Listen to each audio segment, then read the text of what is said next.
Hey libertarians, welcome to another edition of Anarchast, your home for anarchy on the internet. I have coming in from Iowa City in the US, Jimmy Morrison. He's actually just coming out with a new movie called The Bubble Movie.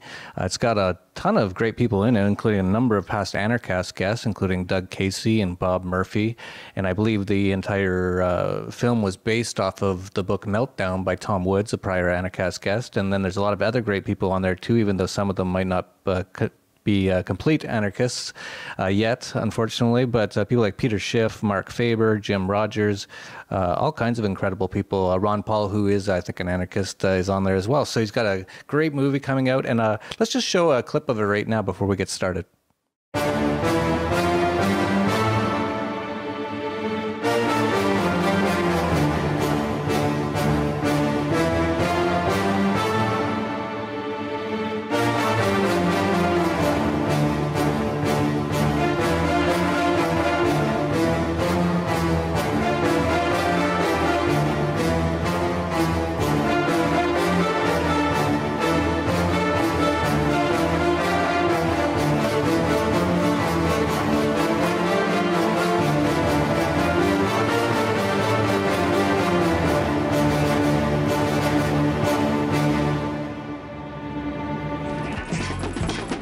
You ever heard of unemployment? Most young people can't even buy jobs. It's right here in America. If you own your own home, you're realizing the American dream. I ran for president in large measure because I wanted to restore that dream. Do you realize how ridiculous you are? Why? Why is that ridiculous? Because you can't buy a house before you have a job. You get a job, you save for a down payment, then you buy the house. The Federal Reserve Chairman Ben Bernanke said last week there's going to be a soft landing in housing, proving once again he has no clue about the economy or about America. One myth that's out there is that what we're doing is printing money. We're not printing money. So we're not a free market then. There is an invisible, there is a benevolent hand that touches us. Absolutely, you're quite correct. That is not a free market. These people in the government apparently don't learn anything. I think I got a B in Econ 101. I got an A, however, in keeping taxes low. What do you think a stimulus is? That's the whole point. It's going to be the worst recession we've had in a long time, perhaps since the Second World War, because the federal government keeps making mistakes. They broke it, and they're trying to fix it by doing more of what broke it in the first place. The United States can pay any debt it has because we can always print money to do that. Of course it could happen again, and it's happened before. We don't get fooled again. I hope they don't lose confidence in their government. I can see why there's skepticism, but it's the only government we got.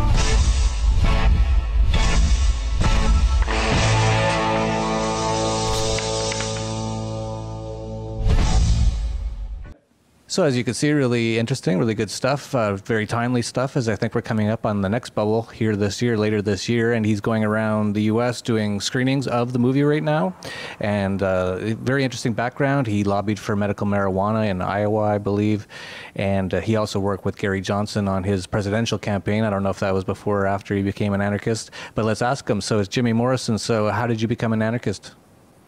Yeah, I would say making this film definitely radicalized me. I was not an anarchist prior to making it, but Tom Woods co-wrote the film with me. And actually, I'll mention we've split it into two films so that we have one historical film where we look at the causes of the housing bubble and look at more of the past, like the Great Depression in the 1970s.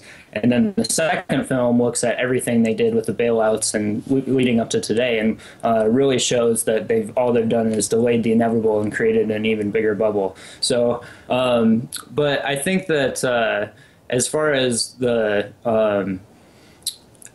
sorry, what?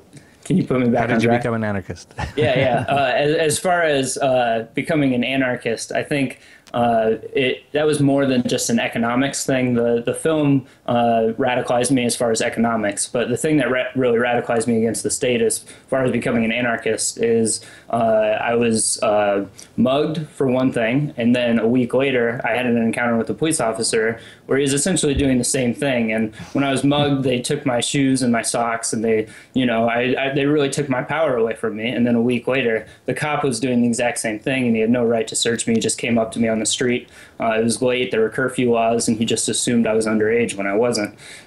So that kind of got me thinking a little bit differently about the state. And then there was another encounter where 2 police detained my brother and I, and we were fixing our car, and they thought we were stealing the car, and they actually held a gun to my brother's head, and while I was being searched. So going through those experiences and lobbying for medical marijuana, it really revealed to me I was just begging politicians for my individual rights, and that anarchy was really the best solution to that. Absolutely. I'm just curious. So you got mugged and they stole your shoes and your socks?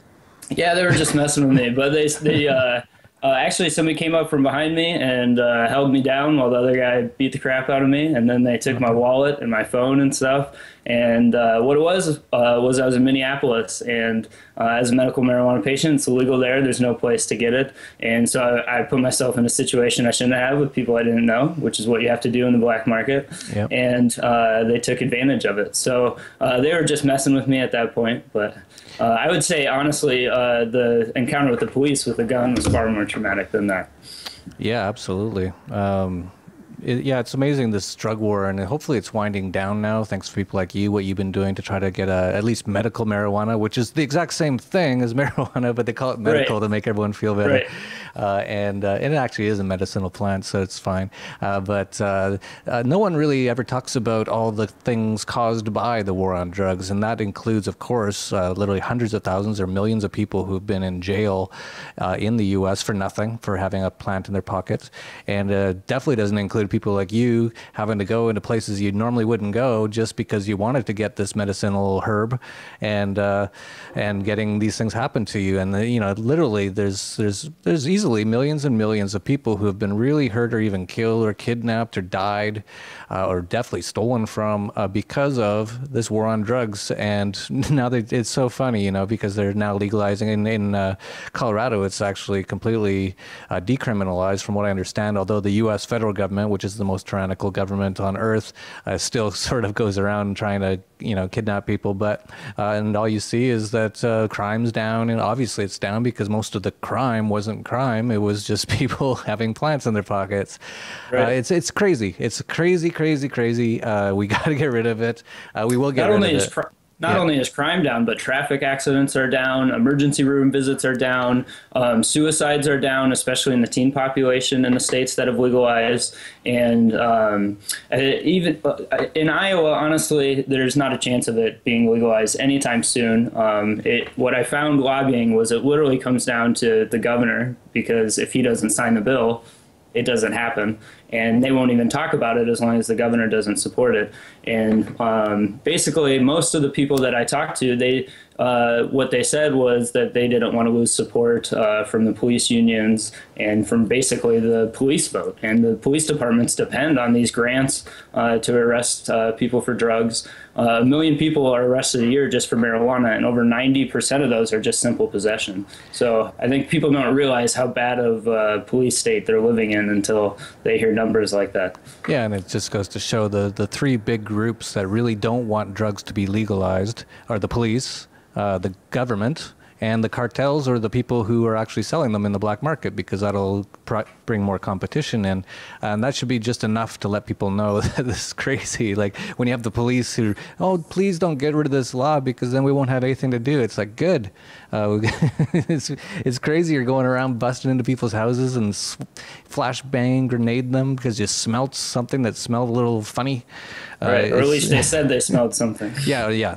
That's all they have to say. Oh, I thought I smelled something. Can you prove it? Right. Right. No, I just thought I did. So that's good enough. Sorry, I killed that guy, by the way, and shot his dog. You know, it turned out there was nothing there, but I did smell something. And like, this is crazy. People living in the U.S. today, it's amazing. All these things they don't really see. They just they just watch their TV and, oh, I hear marijuana's bad. And you brought up another good point about marijuana. The traffic accidents are down. Of course, no one flies down the street at 120 miles an hour after they've been smoking some marijuana. They'll probably be sitting at home playing video games and eating chips. And then you brought up assault against families is down. Of course, no one comes home from work, had a bad day at work, smokes a bit of marijuana, and then beats his wife. It's just very rare. But with alcohol, it's very common. And It's crazy, but hopefully and thankfully, I think it is going away, and I think that'll be a huge role in getting rid of government as a whole. Because once that goes, people go, "Oh, we don't really need them for much," because that's all they were really doing was going around solving this problem they caused by making it illegal. And we can talk to them further from there. Let's talk a bit more about the movie, though, because obviously, as the Dollar Vigilante, I talk a lot about the bubble that happened in 2008 and the new bubble that's happening right now in government debt, all caused by central bank money printing. And of course, the solution to 2008, when there was too much debt and things started to fall apart, was to go way more into debt. So this next crash is going to be even worse. Why don't you talk a little bit about the movie, what's in the movie, and what you think about what's going to happen next in the next collapse? Yeah, we wanted to make it really accessible for people, and I know a lot of people have read books on the crash, and Tom Woods, like you mentioned, wrote Meltdown, and that was a huge inspiration for the film. But the truth is, people don't necessarily have the time to read a book or sit down and commit that much time. So really, we're looking for the people that just want to spend 80 minutes, or if they want to see both films, about 3 hours total. Those people. They have the option of seeing both films, or they can just skip ahead to the end and see the second film for the stuff that just applies to them now. It really allowed us to make more of a historical film and then more of a current events film. I really like that we were able to do that. So right now we're doing test screenings of the first film. We're going across the northwest part of the country. We have a test screening in Iowa City on April 15th, and then we're heading up to Sioux Falls, South Dakota, April 19th, and then we're going to do a couple Indian reservations. Pine Ridge Indian Reservation in South Dakota, Fort Peck in Montana, and then we're going to Spokane, Washington. So this will allow us to kind of get out there and see how people are reacting to this first movie. I think we made it really accessible for people by using a lot of, Jon Stewart, Stephen Colbert, South Park clips. We use things that people understand and can relate to really make this the most simple explanation that we could possibly do. That's interesting. You bring it to Indian reservations. What do you want to do? Just rub it in even more about how this whole system destroys things? They already know that. Yeah. Well, I mean, they have a little bit of experience with that for sure. Honestly, I was just kind of looking for different places I could test screen it, and I think they have a lot of interesting history there, and I think they'll have some insights. It's interesting. One of the things we talked about in the first film is that FDR, we mentioned marijuana possession is currently illegal, but what we don't talk about is the same president that signed that bill also made it illegal to possess gold. And so one interesting thing with Indians is back when they had control of a lot more land, the government for a very long time, it was just illegal for Indians to mine gold. So even though they had all this gold, they weren't able to even get to it. So there's an interesting history there, and I'm just trying to get as wide of a range of opinions as I can. And I didn't want to just go meet with anarchists or just meet with libertarians. I wanted to be able to see how other people are going to react to the film. That's great. And I was talking about Native Americans. I really like the culture that I know about of the Native Americans. Unfortunately, most of it's been wiped from this planet by genocide by the U.S. government once again. For example, a person like Russell Means, I don't know a ton about him, but whenever I hear him talking, I love what he talks about. He's a Native American. He passed away, I think, last year or recently. I forget when. And it's just sad that they kind of wiped them out. And it's sort of a side note. In Mexico, Native Mexicans are essentially the same as Native Americans. They're from the southern parts, but they're essentially the same sort of culture. And that culture has been allowed to still exist here, obviously, in Mexico. And I really love the culture here because of that. It's just a lot more, they're more connected to the earth, to life, to love. I just love all that sort of approach to it. And I actually used to live around a lot of natives up in Canada, but unfortunately, a lot of the people that I would meet had been just totally destroyed through the welfare. Welfare destroys people, and you can see that in a lot of black communities in the U.S. Today, how generations of welfare just destroys people. It's just one of the worst things you can do to people is give them welfare for more than a month or something. Like if it's a couple of days or something, that's fine, but it just gives you all the incentives to not improve yourself, and after generations, you can really see the results of that. Yeah, absolutely. And looking back over Indian history here, there were actually a lot of tribes that had, substantial private property rights. They had hunting rights, fishing rights. We don't really have the rights to the waters in the United States. If you want to live on the Mississippi River, you can't buy land. You have to lease it from the federal government. So it's interesting that people kind of have this generic view of all American Indians, and it's actually a wide range of different types of systems that were set up, and it was honestly a lot more anarchist than what we have today. Yeah, and that's probably why they wanted to get rid of them so badly, because they weren't conforming to authority, and stupidly they didn't. Well, anyway, I don't even want to get into it all. It's a really sad story, obviously. Right. But talking about the Bubble movie, so yeah, that's great. So there's 2 of them. You're just screening them now. Is there any way that people can help you get this out there more? Yeah, just go to our website is thebubblefilm.com, or our Facebook is facebook.com/thebubblefilm. Twitter is same. You can go to our website, and if you want to bring our movie to your city, you can fill out a sponsor screening form, and we can get in contact with you. Or you can just sign up for our email list to keep in contact for when we're around. We're hoping to have both films out later this year, but right now we're just testing the first film while we finish editing the second one. So. That's great. Yeah, there's so many anarchists out there now creating all this sort of movies, music. It's great, and I think we're going to see a lot more of it and definitely support it. So is there anything else you want to talk about the movie, or anything else on anarchy? Yeah, I mean, I think one of the cool things that I think we're able to do with this documentary is there's lots of liberal documentaries out there, Inside Job, although it's very well made, I think they didn't really get to the core root of the problems. And what we were able to do by interviewing the people that predicted the crash is really get into those root causes that they were able to see ahead of time, and teach the audience so that they're able to see the next bubble coming. And if you don't get into those root causes, you think, people are just greedy or whatever. But when houses are going up 30% and someone tells you can build a house and you can make, $500,000 in 10 months or whatever, that's not greedy. That's you're being sent signals by these prices, and the government's made it look extremely profitable by pumping all this money into the housing industry. And what we've done is, when Alan Greenspan was Federal Reserve Chairman in the run-up to the first housing bubble, he was creating $1 billion a day. And now they were creating almost $3 billion a day. So it's like you said, they're just making it bigger and bigger and worse and worse. And I mean, there's no real place to be safe from it. I mean, there's a bubble in bonds and stocks, in art, in car loans, and student loans, in housing. It's starting to pick up in some places. I actually have a friend who's a developer, and 10 months ago, he started a house in Denver, and he expected to list it for $1.4 million. And he just finished that house and listed it for $1.8 million. So is he greedy? I mean, I don't think that's greedy. He's just responding to these signals. But as we've seen before, it's unsustainable. He should sell for 1.4 because just so he shows he's not greedy. It just makes no sense.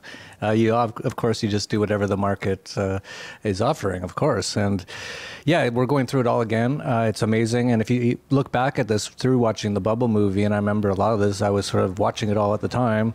People like Peter Schiff were yelling from the rooftops that this was a bubble.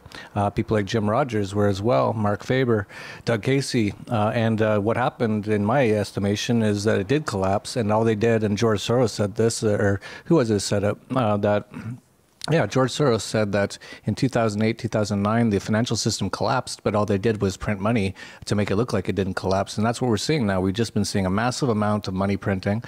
We're seeing the debt levels just go crazy in almost every single level that you look at. Government debt is insane. You look at personal debts, very, very high. Student loan debts at all-time highs. It's a debt-based system now, and all they can do to keep it looking like it's alive is to print money. But eventually that leads to hyperinflation or a massive rise in interest rates, which will cause a massive collapse in everything. Absolutely.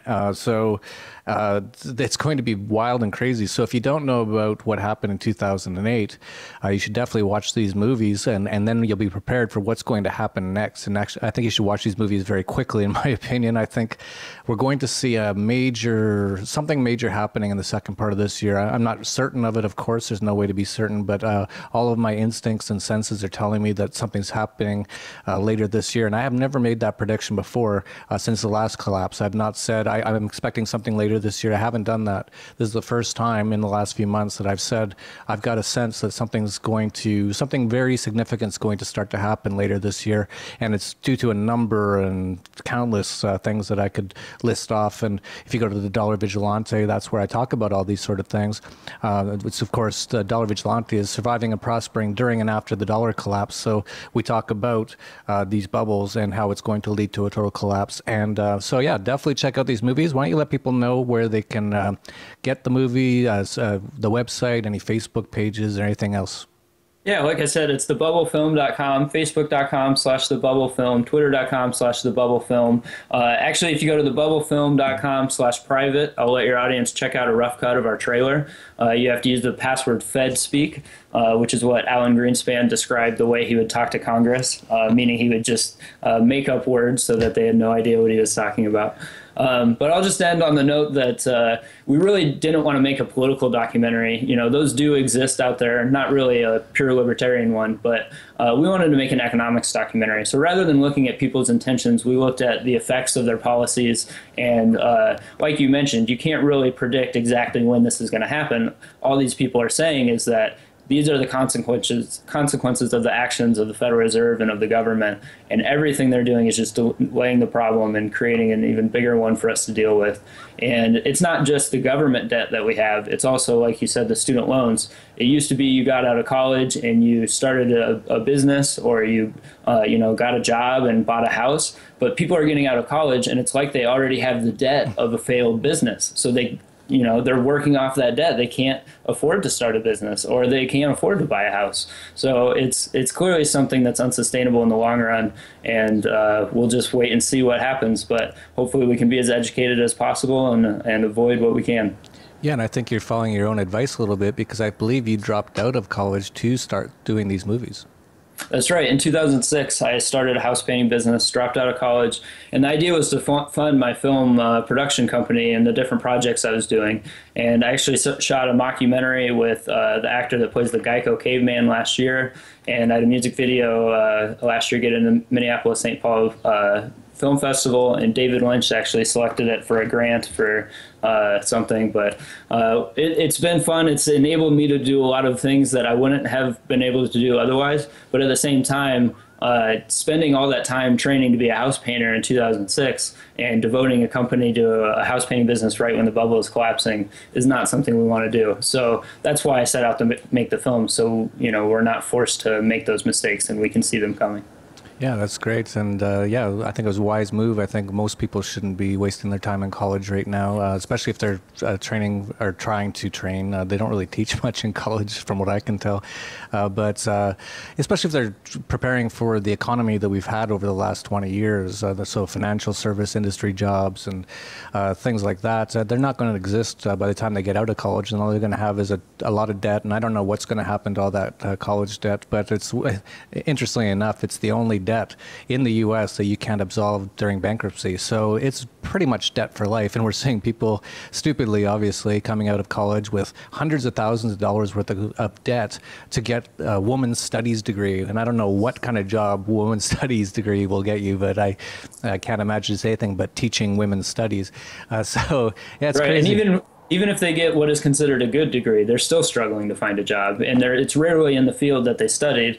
And for example, when I was at Iowa, to get an economics degree, I had to have 48 hours of non-business hours. So since I was studying entrepreneurship, all my other classes were entrepreneurial and business. So I would have had to go to school for over a year and a half just studying non-business courses to get a business degree in economics. And I understand that people want to expose themselves to new things and like have a wide variety of opinions they're exposed to, but that's not the way to do it. Traveling is the way to do it. Yeah, absolutely. That's the best. Go travel instead. Yeah, absolutely. I've always said that if you're younger and you're thinking about going to college, and especially if it's for something useless like Bachelor of Arts or anything like that, just don't bother. If your parents are offering to pay for some of it, just say, why don't you give me some money to travel and maybe even start up a business somewhere. That'd be much more valuable, and you'll get much more education than you will in most things in college. So yeah, that's it. Great advice, great information. Check out the movie. I think it's, I haven't seen the full thing yet, but I've seen some of the trailers and it looks great. And so I'm looking forward to seeing that. And as always, like, subscribe, share to these videos. It's super important. It's the only way we can get this information out there. I'm not getting paid to do this. I'm doing this out of passion. And we can't really get this out there any more than what you share and like and subscribe. So just do that if you can. Just press a button a little once if you like it. Just hit click, and it helps out a lot to get this information out there so we can help make the world a better place. So that's it for Anarchast, your home for anarchy on the internet. Peace, love, and anarchy.